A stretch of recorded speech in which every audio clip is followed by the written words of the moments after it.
Bismillahirrahmanirrahim. Assalamualaikum warahmatullahi wabarakatuh. Alhamdulillahi rabbil alamin. Wabihi nasta'in wa ala umurid dunya waddin. Wassalatu wassalamu ala ashrafil anbiya'i wal mursalin. Allahumma salli wa sallim wa barik alaih. Dewan Hakim yang arif nan bijaksana, serta hadirin sebangsa dan setanah air yang kami banggakan. Innamullahan, Sekretaris Jenderal Kongres Muslim Dunia, beliau mengatakan, pemuda adalah harapan kita untuk mengendalikan masa depan bangsa. Ungkapan tersebut hadirin mengisyaratkan kepada kita bahwa penting bagi para generasi muda untuk memiliki sikap spiritual dan intelektual sehingga mampu membangun bangsa Indonesia menjadi bangsa yang maju dan sejahtera. Namun hadirin, saat ini tidak sedikit generasi milenial yang menjadi pengangguran. Kalau pagi cuma minta sarapan, mulai siang kerjanya hanya tidur-tiduran, malamnya malah asyik mabuk-mabukan. Menurut mereka hadirin, dunia ini isinya hanyalah hiburan. Narkoba dijadikan santapan, bahkan seks bebas menjadi kebiasaan. Nauzubillah, summa nauzubillahi min dzalik. Dari uraian tersebut tergugah hati kami untuk menyampaikan syarahan Al-Quran yang bertajuk Membangun Kecerdasan Spiritual dan Intelektual Generasi Milenial dengan landasan Al-Quran surah An-Nisa ayat 9. A'udzu billahi minasy syaithanir rajim.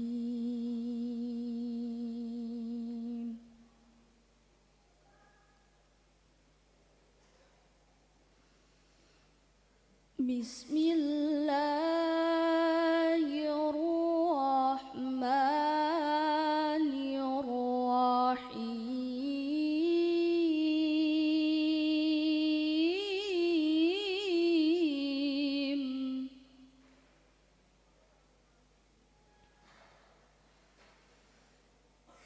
Wal yakhshal ladzina law taraku min khalfihim dhurriyyatan dhi'afan khafu alaihim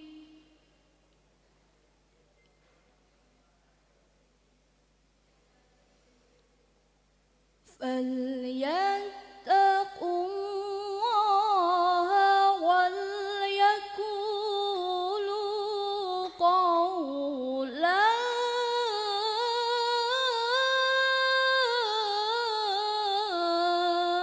sadida.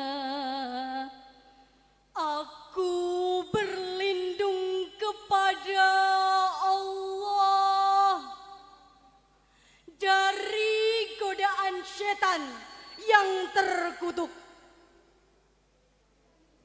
dengan menyebut asma Allah yang Maha Pengasih, Maha Penyayang.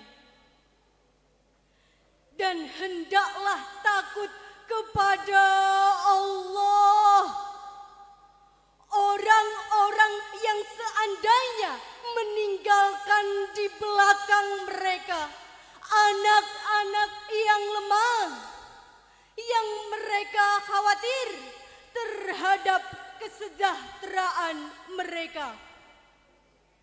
Oleh sebab itu, hendaklah mereka bertakwa kepada Allah dan hendaklah mereka mengucapkan perkataan yang benar.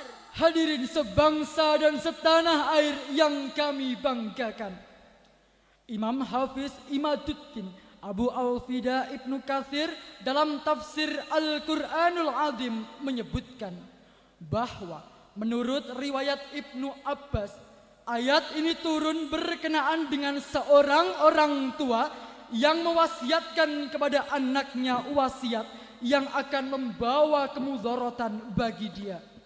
Maka Allah Subhanahu wa taala memerintahkan kepadanya untuk mengubah wasiatnya menjadi ketakwaan kepada Allah dan kebaikan.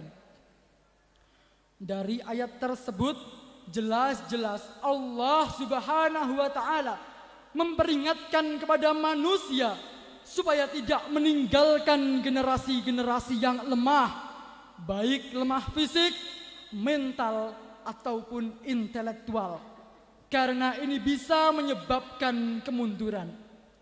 Apalagi jika generasi milenial yang ada sekarang maupun yang akan datang memiliki kelemahan dalam hal-hal tersebut, maka bisa dipastikan mereka mudah terhanyut ke dalam bencana kemerosotan moral yang diakibatkan oleh pergaulan yang semakin bebas dan penyalahgunaan media.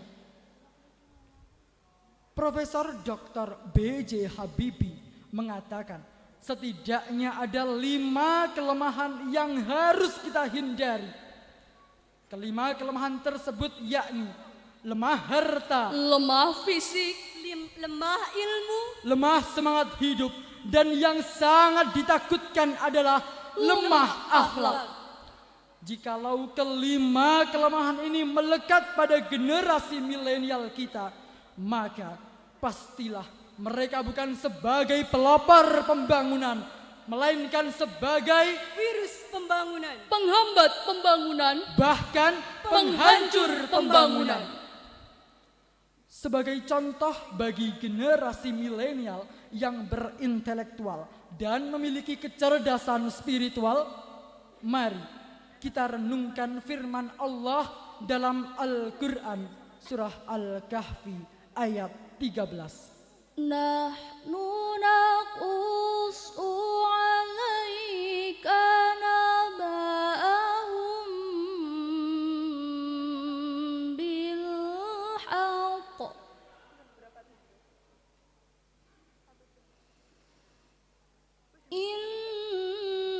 innahum fityatun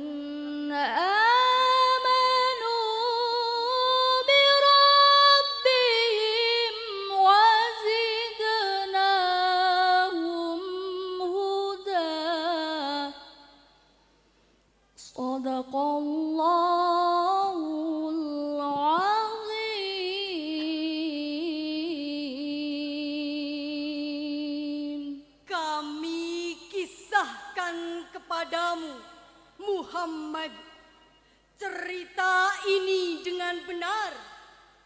Sesungguhnya mereka adalah pemuda-pemuda yang beriman kepada Tuhan mereka. Dan kami tambah pula bagi mereka petunjuk. Maha benar Allah dengan segala firman-Nya.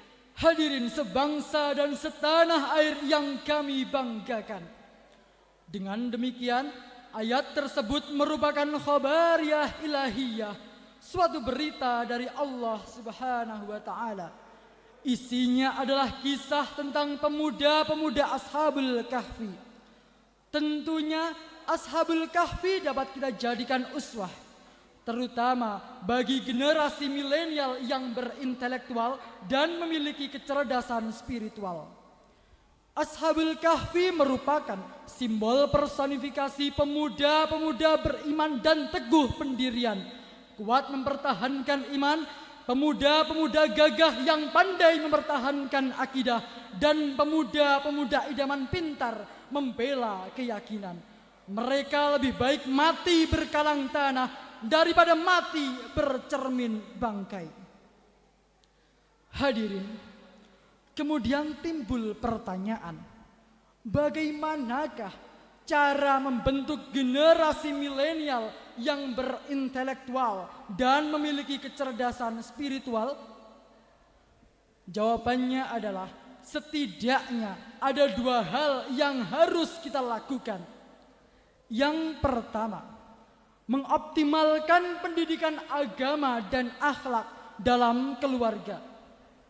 Yang kedua, jadilah pemuda yang haus akan ilmu.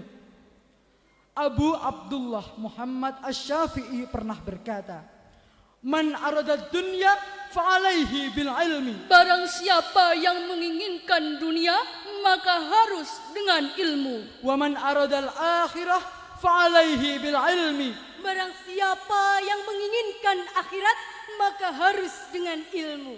"Wa man aradda duma fa'alaihi bil ilmi." Dan barang siapa yang menginginkan keduanya, maka harus dengan ilmu.